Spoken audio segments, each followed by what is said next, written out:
Olá, eu sou o pastor João Balbino. Seja bem-vindo ao nosso canal. Nós estamos na série Mensagens para os Remanescentes. Nesse vídeo, veremos o conteúdo do capítulo de número 16 do livro de nossa autoria. O título do capítulo é Pregue a Palavra. Eu peço a você que se inscreva em nosso canal.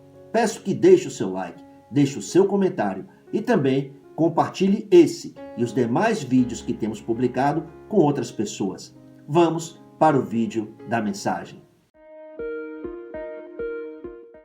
Pregue a palavra. Segunda Epístola a Timóteo, capítulo 4, versículos 1 e 2. Leiamos.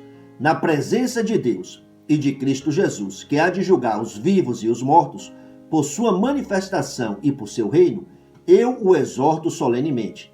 Pregue a palavra. Esteja preparado, a tempo e fora de tempo. Repreenda, corrija, exorte, com toda a paciência e doutrina.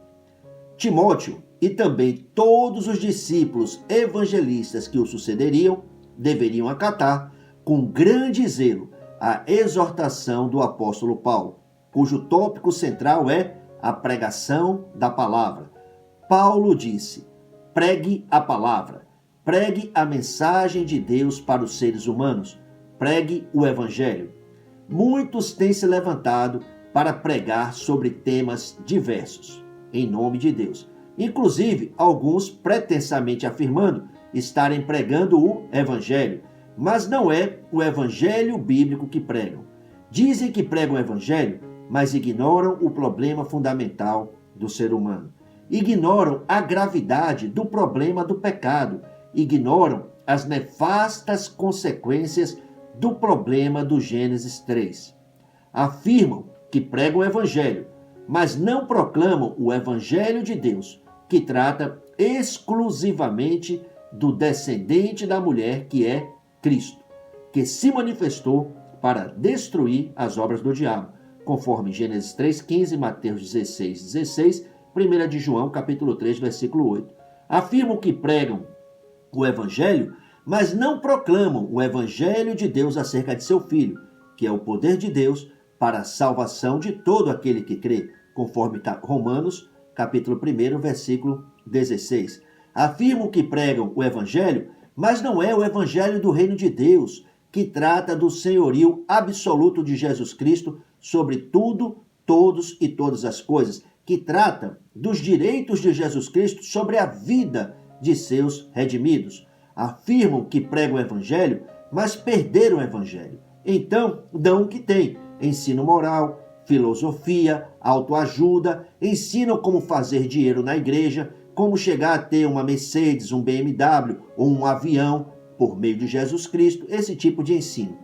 São arautos que garantem o céu para pessoas perdidas, garantem um futuro com Deus para pessoas que jamais tiveram um encontro de conversão com Jesus Cristo, garantem o céu para pessoas que jamais expressaram arrependimento nem fé em Jesus, garantem a felicidade eterna para pessoas que jamais nasceram de novo.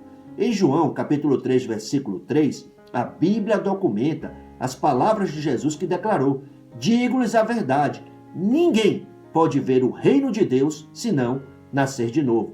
Quando uma pessoa nasce de novo, ela vê o reino, enxerga o rei e desfruta do poder de Deus. Os falsos mestres, com seus falsos ensinos, são uma resposta de juízo para pessoas que desprezam a Deus em seus corações. São a resposta de juízo para pessoas que vivem deslumbradas com as coisas terrenas, com a parcela da criação que Deus nos proibiu de amar. São a resposta de juízo para pessoas que se recusam a dar ouvidos à verdade. São a resposta de juízo para pessoas que não suportam a sã doutrina, que, segundo os seus próprios desejos, juntam mestres para si mesmos, como está escrito em 2 de Timóteo, capítulo 4, versículo 3. Em 2 Tessalonicenses, capítulo 2, versículos 10 e 11, a Bíblia diz: porquanto rejeitaram o amor à verdade, que os poderia salvar, ou seja, rejeitaram o Evangelho, por essa razão, Deus lhes envia um poder sedutor, a fim de que creiam na mentira. A instrução do apóstolo Paulo foi: pregue a palavra, esteja preparado a tempo e fora de tempo, repreenda, corrija, exorte com toda paciência e doutrina. Pergunto: como podemos atender a essa instrução? Muito simples. Precisamos organizar o Evangelho.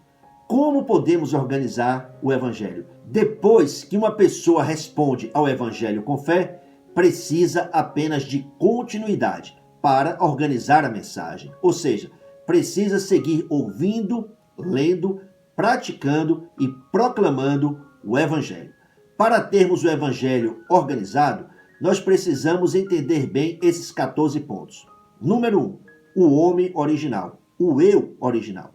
No princípio, Deus criou o homem à sua imagem, completo, perfeito, feliz. Gênesis capítulo 1, versículos 26 e 27. Adão foi criado para viver eternamente feliz com Deus, desfrutando de perfeita comunhão com Deus. Número 2, o problema original, o problema espiritual ou problema fundamental do ser humano. Adão pecou, caiu. O resultado foi que todos os filhos de Adão nasceram e seguem nascendo fora do jardim, separados de Deus, mortos espiritualmente. Gênesis capítulo 3, João 8,44, Romanos 3,23, Romanos 5,12 e Efésios 2,1.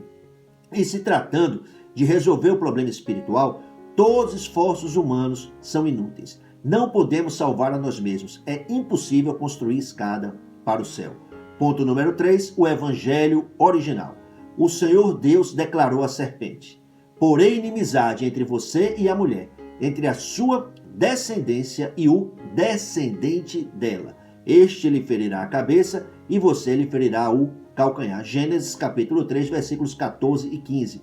Essa é a boa nova original, o proto-evangelho, o primeiro evangelho anunciado. O evangelho foi originalmente proclamado pelo próprio Deus. O evangelho é a boa notícia de Deus a respeito do descendente da mulher, por meio de quem há redenção para a humanidade. Ponto número 4. Jesus é o descendente da mulher, aquele que nasceu de uma mulher virgem, o Messias, o Cristo, o Filho do Deus vivo. Gênesis 3,15, Isaías 7,14, Mateus 1,18, 21 a 23 e Mateus 16,16.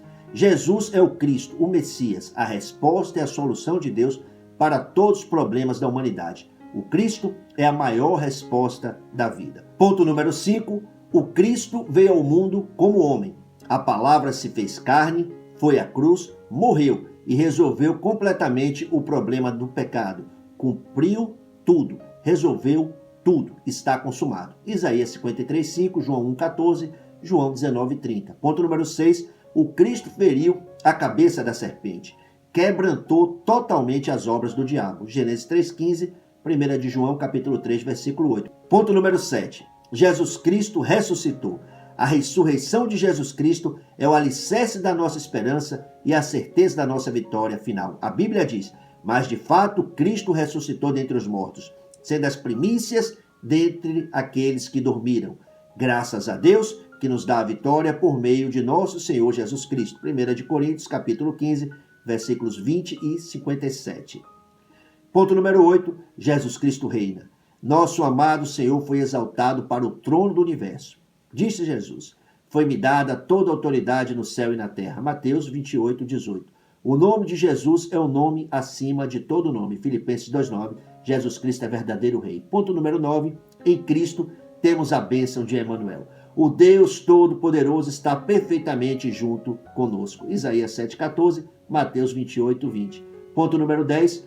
Quando recebemos o Espírito de Jesus, recebemos poder para sermos suas testemunhas até os confins da terra. Recebemos um poder incrível. Atos, capítulo 1, versículo 8. Ponto número 11. O plano absoluto de Deus é evangelização mundial. A queda significou maldições, morte, inferno e Satanás para a humanidade. A redenção significa reconciliação com Deus por meio de Jesus Cristo para pessoas de todas as nações. Mateus 24, 14, Mateus 28, 19 e Apocalipse 7, versículos 9 e 10. Ponto número 12. A aliança que devemos tomar posse é a aliança de Atos 1:1, Atos 1:3 e Atos 1:8. Somente Cristo, somente Reino de Deus e somente o Espírito Santo. Ponto número 13. Os discípulos. A palavra discípulo significa estudante ou aprendiz. Alguém que segue a um mestre, aprende desse mestre e propaga o ensino de seu mestre. À luz do Novo Testamento, discípulos de Jesus Cristo são representantes de Cristo. Ser um discípulo de Jesus significa ser um representante do Senhor para todas as pessoas. Mateus 28, 20, 2 Coríntios capítulo 5, versículo 20. Ponto número 14, compartilhar o Evangelho de Jesus Cristo com a próxima geração. Os remanescentes. Estamos falando de transmitir e de perpetuar o Evangelho puro. Se o Evangelho for gravado nos remanescentes, eles poderão desfrutar Emmanuel 24 horas. Terão força para se concentrarem no Senhor, independentemente das circunstâncias e das dificuldades que surjam. Desse modo, eles se tornarão as principais figuras que transformarão o mundo. Parece que a Bíblia fala de muitas coisas, mas esses 14 pontos são os pontos mais importantes que necessitamos conhecer, organizar e nos concentrar nos 66 livros da Bíblia. Esses 14 pontos precisam ser gravados e enraizados em nosso interior. Tem que ser o nosso conteúdo, forjar quem nós somos, constituir a nossa natureza, os nossos alvos, nossos limites e parâmetros. Conclusão. Todas as pessoas precisam receber a resposta que é Cristo. Essa resposta vem por meio do Evangelho. Essa resposta vem por meio de ouvir a mensagem. Qual é a nossa missão? Muito simples. A nossa missão é proclamação do Evangelho puro para todas as pessoas. Para proclamarmos o Evangelho, nós precisamos ter o Evangelho de forma pura. Você é o discípulo evangelista, enviado ao campo para proclamar o Evangelho de Deus, que é somente Cristo. Amado discípulo evangelista, pregue o Evangelho sem parar, pregue o Evangelho até o seu último suspiro. Oremos. Pai, te agradeço pela palavra, te agradeço pela resposta que é Cristo, que eu possa organizar a mensagem e proclamar o Evangelho em todos os encontros no campo. Eu oro em nome de Jesus Cristo. Amém. O tema do próximo vídeo é Leve as pessoas à fé. Obrigado por assistir e nosso amado Senhor Jesus continue te abençoando. Graça abundante.